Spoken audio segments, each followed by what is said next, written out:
Hello everyone, my name is Claudius Kazan. In this video, we continue talking about intervals. Last time we talked about fourths and fifths. Today we're going to talk about sixths, sevenths, and octaves. I also performed for you the number 15, the last three lines from the number 15 by Robert Starter, his rhythmic training book, and the Solfege number 10. Stay tuned.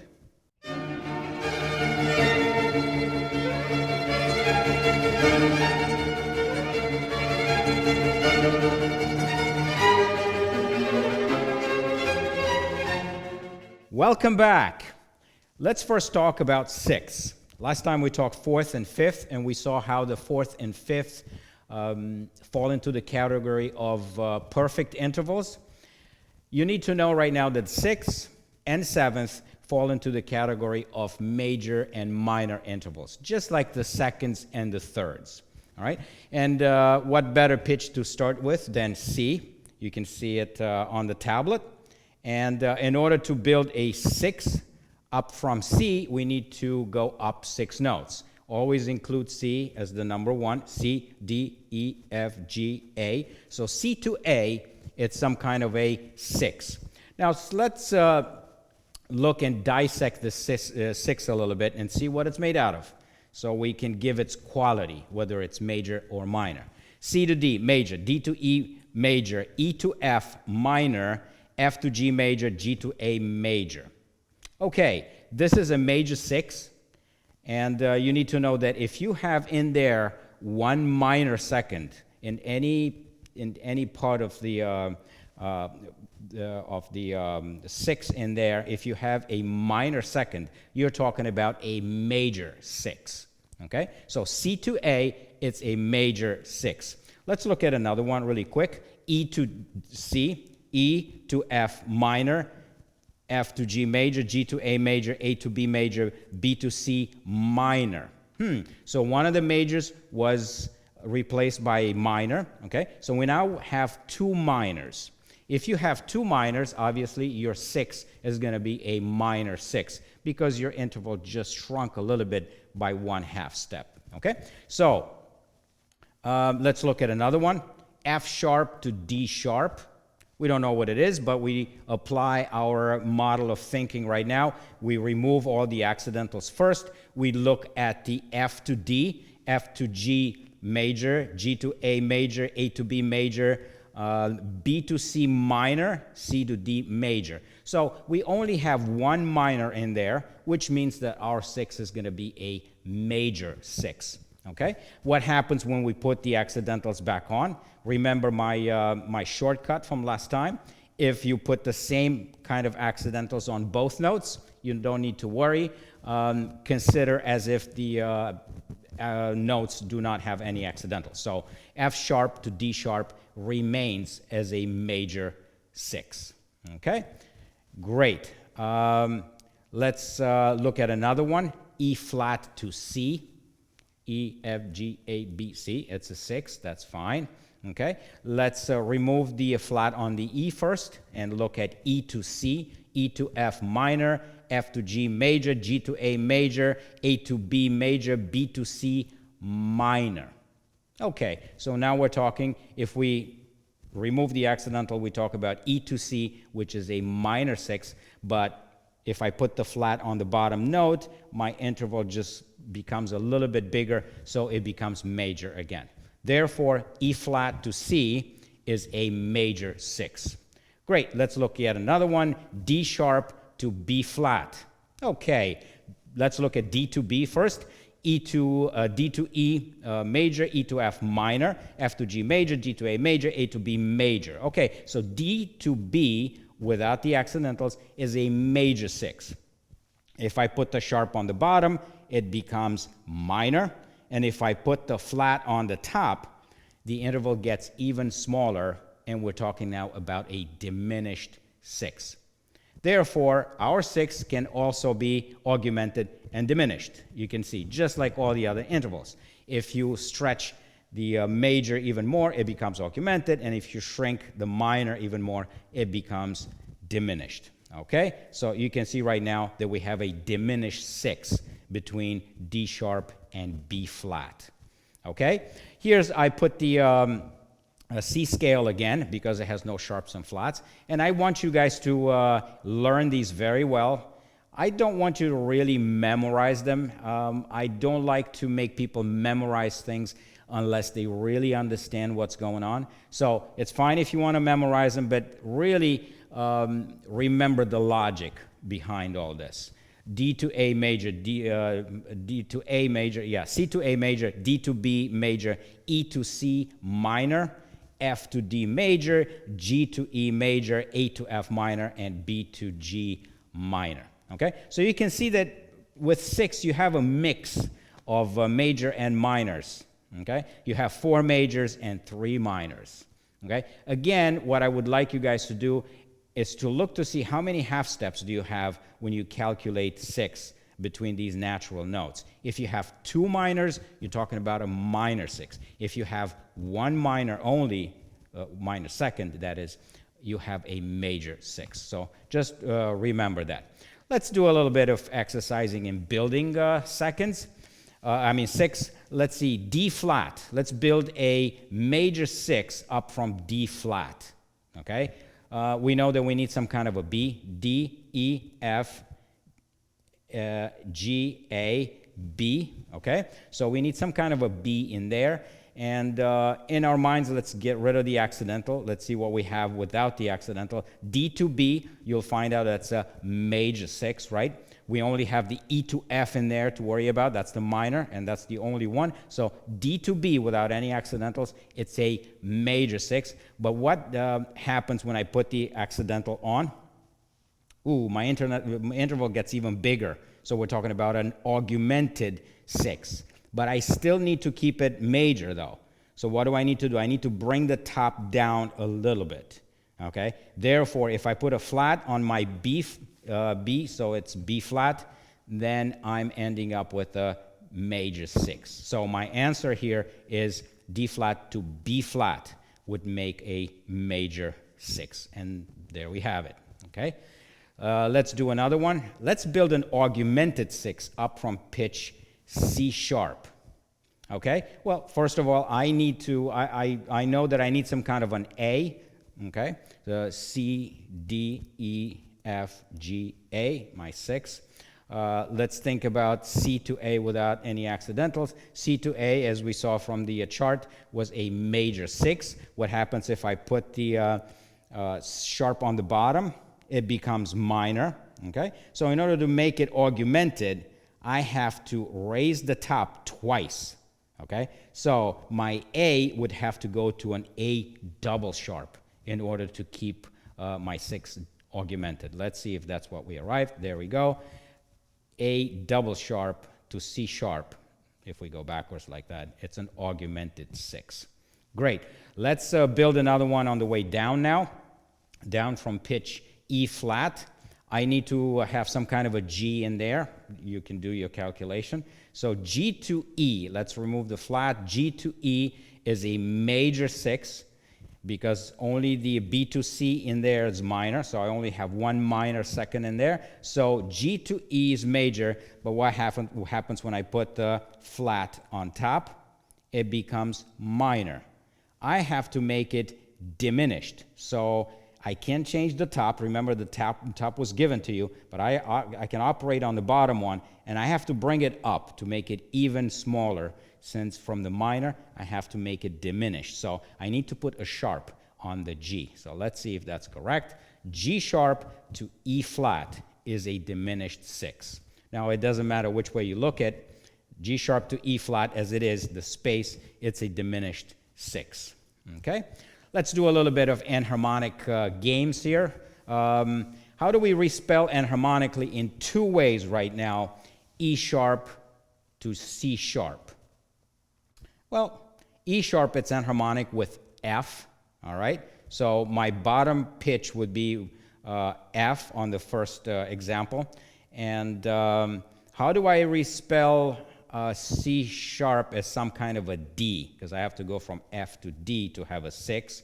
If I put a flat on the D, that sounds like a C sharp. So basically, F to D flat would be my first answer. All right, and here we go. F to D flat. It's one enharmonic spelling of E sharp to C sharp. But we remember we have to do it in two ways. Okay, and we approached everything from the top right now. Let's see if we can approach everything from the bottom this way. So we would have to spell our notes in some kind of D and some kind of B. Okay, now a question right now: what kind of a D do I have to make it sound like an E sharp? Well, immediately you can think, I can put a double sharp on the D and it will sound like an E.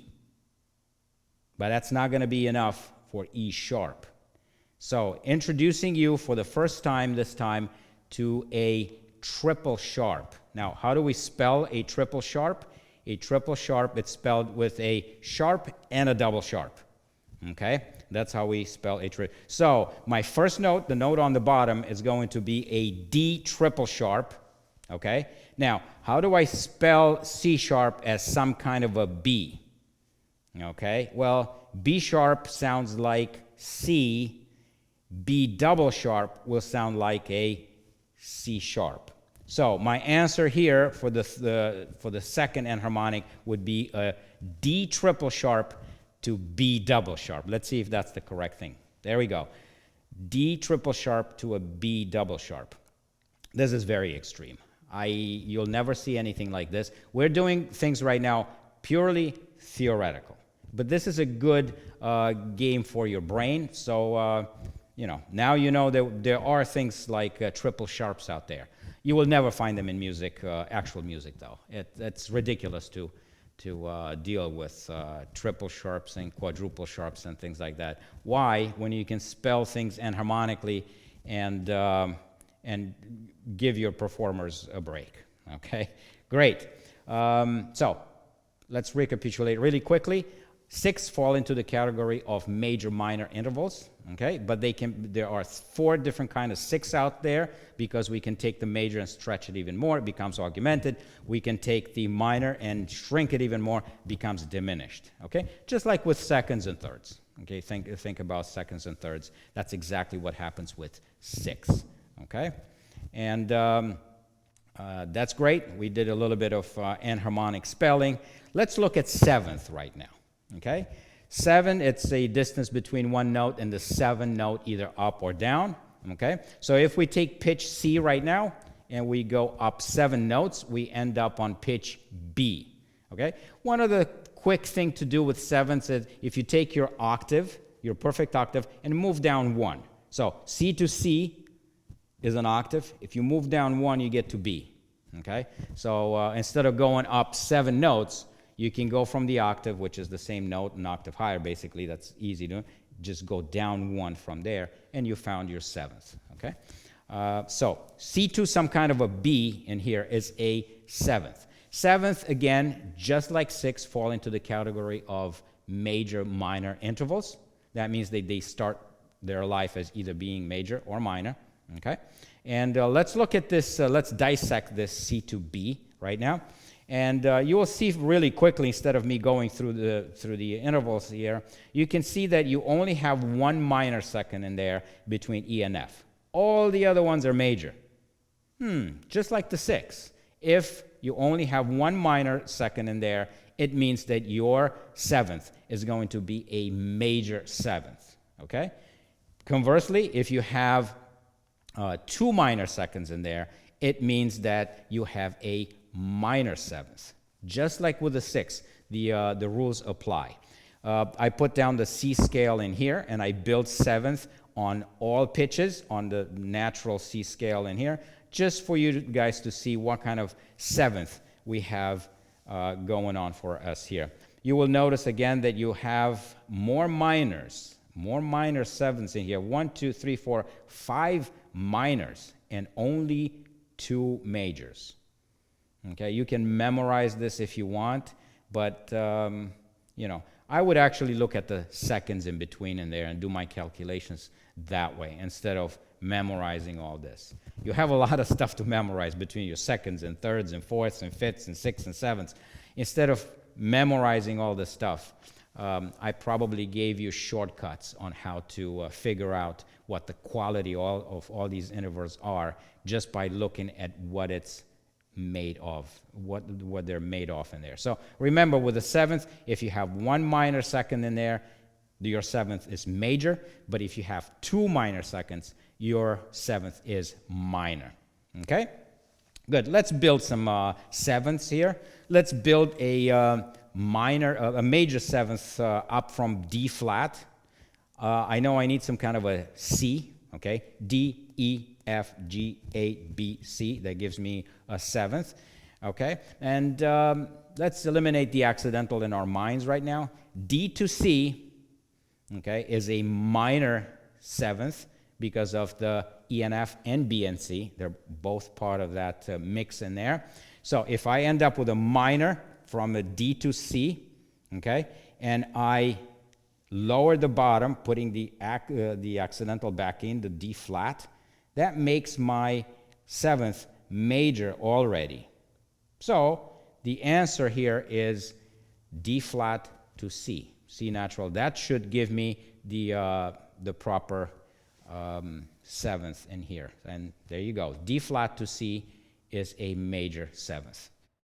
All right, let's build another seventh in here, this time from pitch F flat, and let's go up a diminished seventh.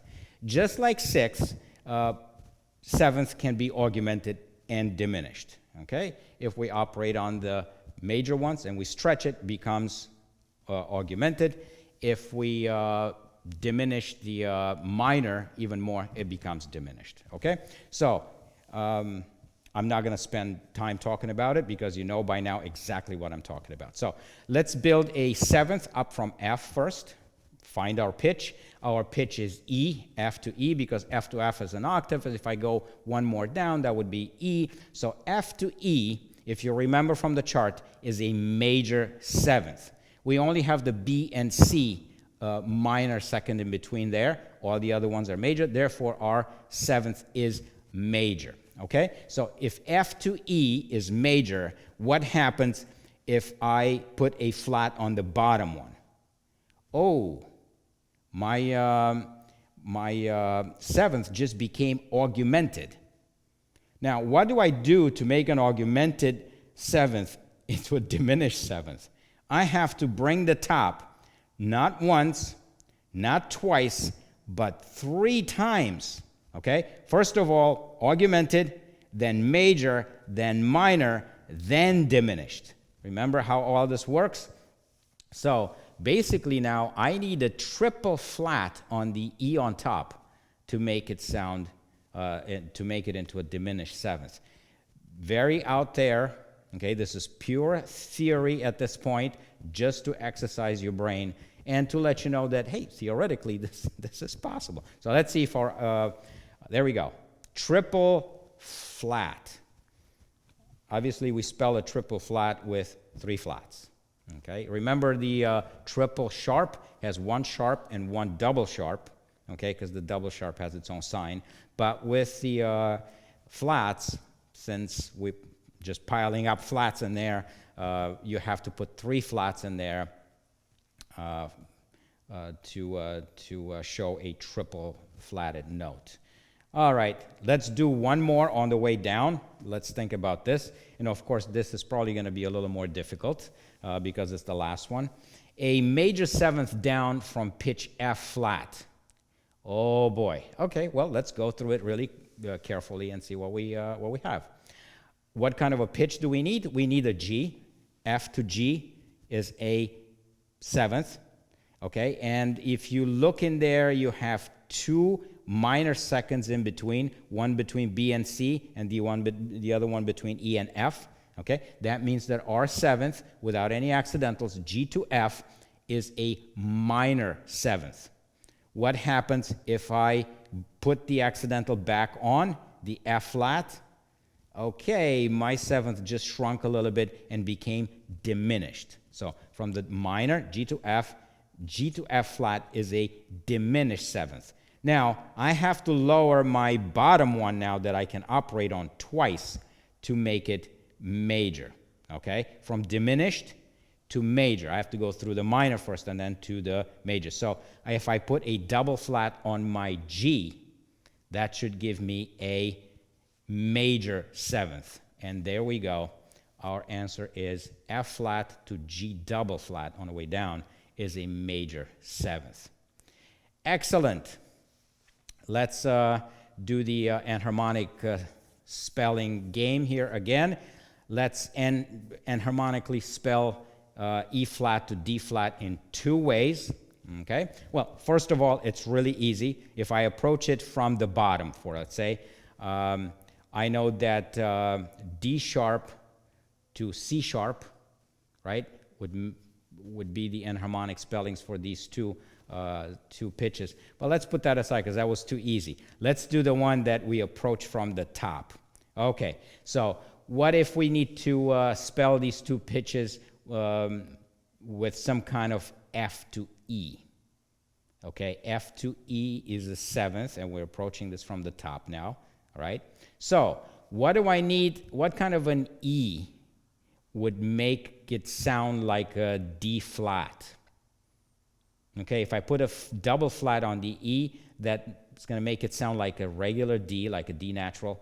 So I need three flats again on the top, an E triple flat to make it sound like a D flat. Remember, this is all purely theoretical now. We're just exercising our brain, nothing musically viable in here. We're not going to see this in actual music, okay? But so E triple flat on top will make it sound like a D flat. Now, what kind of a F do I need to make it sound like E flat? F flat was sounded like E, and F double flat would make it sound like E flat. So answer here, first answer is E triple flat to F double flat. Let's see if that's the correct answer. And there we go. E triple flat to F double flat. And if you remember, the other one would be D sharp to C sharp. So let's see if D sharp to C sharp. Yes, it's the other answer. Okay? So here we go. We have the two enharmonic spellings of E flat to D flat. One approached from the top, the other one approached from the bottom. Purely theoretic stuff. You'll never see triple flats in music because it's ridiculous, okay, to have something like that. But theoretically, it's all possible. Great. Let's quickly talk about octaves. So we finished talking about intervals for today. Octaves fall into the category of perfect intervals. And we saw that from prior videos, how I showed you octaves at the piano. C to C, for example, D to E, E flat to E flat, G flat to G flat. Matching notes on the piano are going to be perfect octaves. And they sound very, very much the same. No.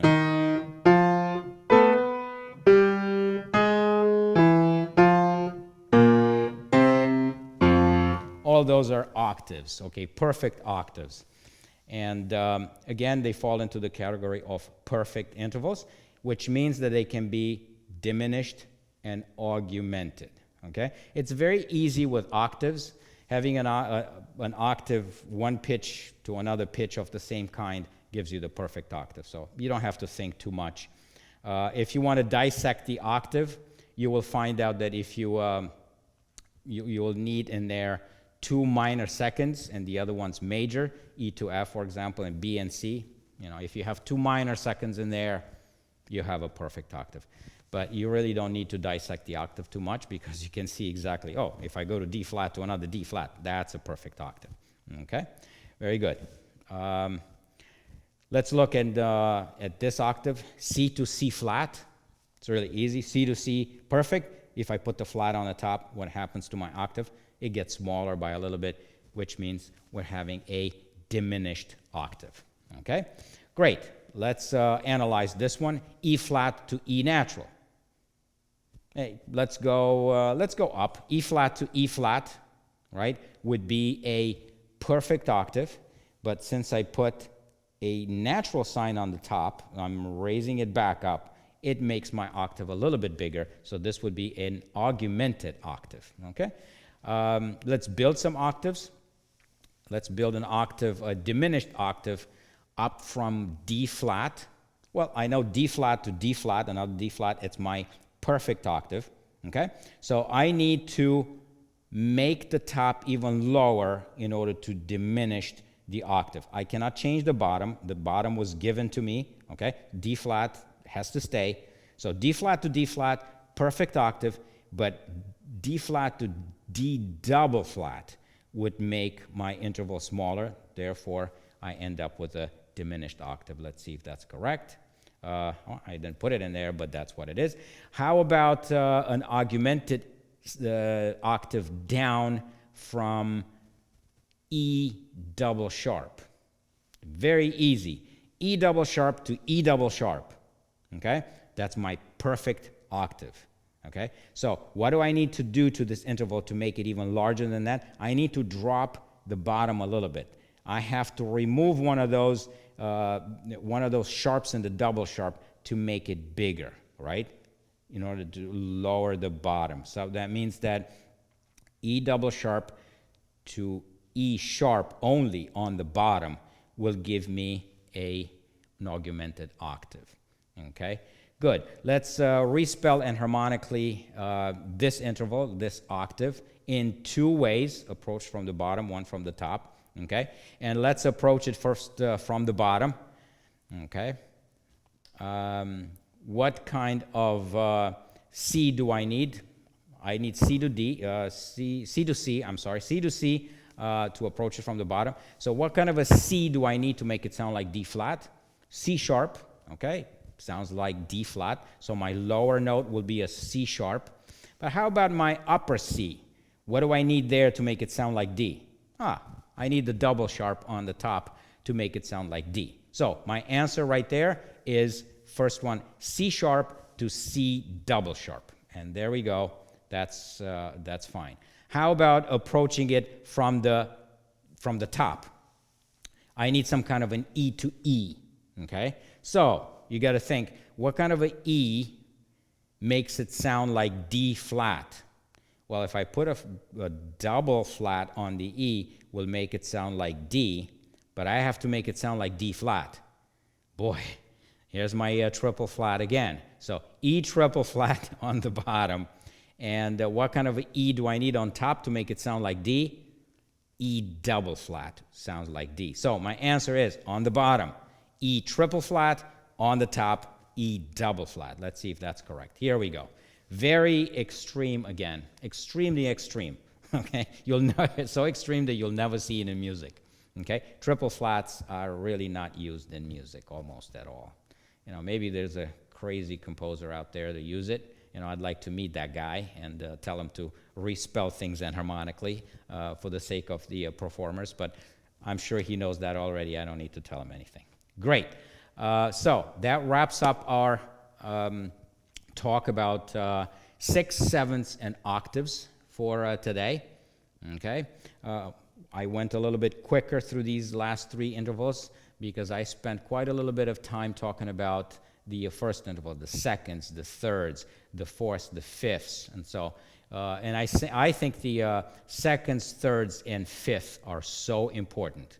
You will encounter them a lot more in our future studies of triads and the circle of fifth when we talk about the system of scales and so on. Okay? But sixths and sevenths are quite important too. You'll see why when we talk, next time we're going to talk about interval inversions and how intervals invert into the others. Okay?